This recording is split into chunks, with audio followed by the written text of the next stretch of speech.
So in case you didn't know, the world is getting worse and we're on the brink of catastrophic collapse. And we have been on this brink for like thousands of years. Nolan's Odyssey perfectly captures this sense of declinism, which is so pervasive and common that it has become its own kind of religious truth, and one that I don't see people question as much as enthusiastically support. Look at all of the evidence of the world getting worse. By the way, please ignore all the evidence about things getting better because, after all, the sea people are coming. This language of declinism is Nolan's MO already. We've seen it in Oppenheimer and we see it in the Odyssey as well. Two smart men create a weapon that will irreparably damage the world and change the way that things are. Our innocence is forever lost. And movie watchers get to witness these men writhing in their guilt. But this isn't just Nolan's MO, though. At my theater, the trailer that was shown before the Odyssey was some apocalyptic movie by Ridley Scott, where Josh Brolin grunts out that the world isn't the same that it used to be, and we have to protect it from further decline, as they voice this over a scene of people farming in a community garden. In No Country for Old Men, the message is the same. Old man Tommy Lee Jones realizes that the world isn't what it used to be. Cormac McCarthy writes about it in the Border trilogy as well. Messiahs in the 1700s said that the apocalypse is coming. Prophets have always been declaring end times. If there's one thing that we love hearing in stories, it's that the world is going to end with us, that our generation is the last to have it this good, that the world is broken, and that the next generation will have it worse or possibly not at all. This language of the end of the world is so pervasive that it's hard to even bring people's awareness of it when they talk about how this time is for real. Like before, people were wrong and they were crazy, but now the world is really going to end. But let's talk about the Odyssey here, because I'm unfortunately shown a bunch of posts on X from users who are unhappy about casting, costume, or some customs that aren't faithfully reproduced. I try muting them, but they just keep on popping up like flies in late summer. Now,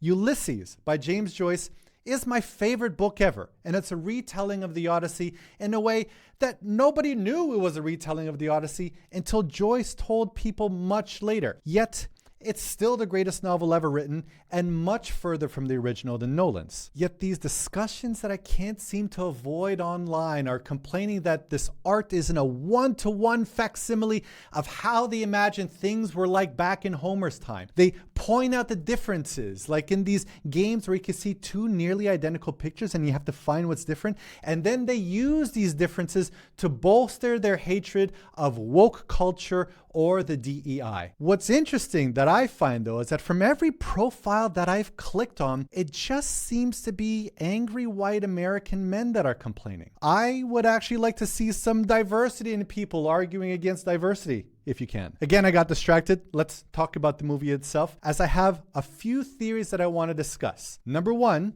does Athena actually exist in the movie? Number two, is Circe a raging feminist? And number three, is Calypso an abuser? So let's start with the first one. I don't think Athena actually shows up in the movie. Odyssey's inception moment at the end of the movie makes you question if Athena is actually there or not. Because what I see instead is that she's a ghost that haunts Odysseus, a hallucination that he's having as a traumatized war veteran racked with guilt with what he's done, who watched a woman being beheaded because of his gross violation of humanity. Here's a proof I'm going to offer. Nobody else can see Athena in the movie. Nobody. Calypso even asks Odysseus who he's talking to. She can't see or hear what Odysseus sees or hears. Telemachus keeps on spamming the phrase, "You have wise eyes," like Athena's eyes, to the beggar at the beginning of the movie, Mentor in the middle, and he tries that on Odysseus at the end of the movie, but Odysseus tells him to cut that shit out and to stop trying to see the gods in other people. In Homer's Odyssey, Athena does take the shape of Mentor, and she boards a ship with Telemachus, and the suitors know about this, and yet they also say, but how could that be true if Mentor is still on this island? And so in the book, the gods can be seen by others, but in the movie, this isn't the case. Odysseus is the only one who could interact with a god, which makes you question if he's actually interacting with one at all. If you're the only one who sees it, there's a good chance that's a hallucination. The movie is also really lacking all of the gods otherwise, when they're really important figures in the book. Hermes saves Odysseus by giving him some Molly before he sees Circe. Proteus is also hugged until he gives up his secrets, but they're cut out of the movie. And if that's true, it would also make sense that Athena is also cut out from the movie as well, which would lead to this reading. Lastly, in the movie, Odysseus calls himself a veteran, but that concept is a bit of an anachronism. It has a lot more meaning in our times than it did in Homer's. What we know of veterans now is that they often come back from wars deeply traumatized by what they've seen and often suffering from mental health issues. The use of the word veteran in the movie would support that Athena isn't actually Athena, but just a broken man's hallucination. Now, whether this reading is true or not doesn't really matter. Great works are ambiguous, and they let you find different meanings and discuss them. We know that Nolan doesn't give us clear answers, and he leaves us guessing, as he did at the end of Inception, and it's not a stretch to suggest that he could have done the same here as well. And so my next question is Circe a representation of angry feminist culture? Ooh, I know this one is going to piss some people off. So let's take a look at the movie. Circe is angry at Odysseus for setting his hungry and bloodthirsty men into her house. But they didn't hurt her, did they? When she's the one that actually attacks and enslaves them. When Odysseus comes to look for his men, she attempts to attack him as well, even though nobody in the movie harms her. She's justifying her violence by saying that, oh, this is what all men are like. And then when she turns them back into humans, she keeps saying, go back to your disguises. As if being a pig is a man's true form and being human is just a disguise. We also see this language in Margaret Atwood's Penelopiad, where she also comments on Circe turning men into pigs, and it's supposedly not that big of a stretch for her to do so. And so in the movie here, it seems like Circe is misandrous, and she's clearly deranged by it, as she hilariously turned her sister into a crow and enslaved her because they get along better this way. The idea here is that Circe is using the language of victimhood to justify her own abuse of her power. And if you're one of the angry white men who are upset about the DEI hiring in this movie, I think this reading might tickle your pickle. And for my third weird interpretation, this last reading is arguably going to be my least favorite, as it says less about the movie and more about people's response to the theory. So here goes. Calypso had a longer relationship with Odysseus than Penelope did. Also, Calypso cared for Odysseus when he was sick and poor, while Penelope cared for Odysseus when he was rich and powerful. Now, those are just two statements about the movie, and they brought about many angry comments in my Threads post about it, who said that Calypso is sexually assaulting Odysseus. Now, the biggest challenge that I feel with these statements about the movie is that many people forget that the book and the movie are two very different things. In the book, Odysseus is kept against his will, and he wants to go home, but he can't. In the movie, though, Calypso is trying to help Odysseus recover. She gives him Lotus at first when he's broken and shaking and non-responsive, and she heals his body first. Eventually, Odysseus gets addicted to the Lotus, and she even asks him not to take it, if I remember correctly, but he says that he loves eating it. He's not necessarily kept against his will, but he's addicted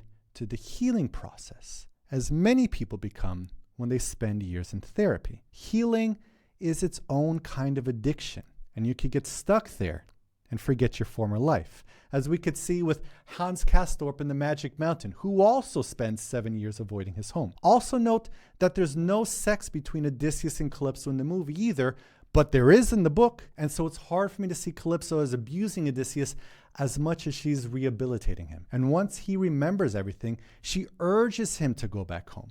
While in the book, she doesn't want him to go, but is commanded to let him go by Hermes. And so, in a way, you could read Odysseus as a traumatized war veteran, stuck in 7 years of therapy and drug addiction, who hallucinates visions of the woman that he watches beheaded in the war. As Nolan has modernized the Odyssey for this day and age, the way that Joyce did with his, it's not a far stretch to see this reading as relevant to our times. Last thing I want to say is, with all this talk about media literacy lately, it's hard for you to be literate about something without understanding the terms. Medical literacy requires that you know anatomy, and media literacy requires that you know the anatomy of criticism. And so I built a guide on one of the best books on media literacy. It's Northrop Frye's Anatomy of Criticism.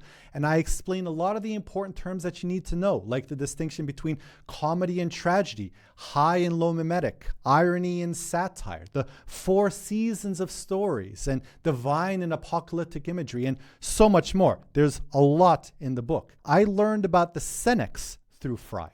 And once you start to be aware about how the challenge in traditional comedy is that of a young man and a woman wanting to get together, but the woman's father is preventing that from happening, and the old have to be overthrown so that the young can be fruitful and multiply, you're going to start seeing this pattern everywhere, especially in all the declinist language, where the old ways are fighting against the new ways. You could see it in the Odyssey as well, as Odysseus can be viewed kind of like the Senex, only if you want to read it that way. If you have a Goodreads library, you could import your reading history and see how your books can be read through the language of anatomy of criticism, and thus have a better understanding of the books that you've digested. I think that instead of complaining about how media literacy is declining and how everyone is getting dumber and the end of the world is upon us, I'd rather build something that helps, and I hope that it helps you. So check it out at readermate.com/anatomy of criticism. Thanks for watching. Bye-bye.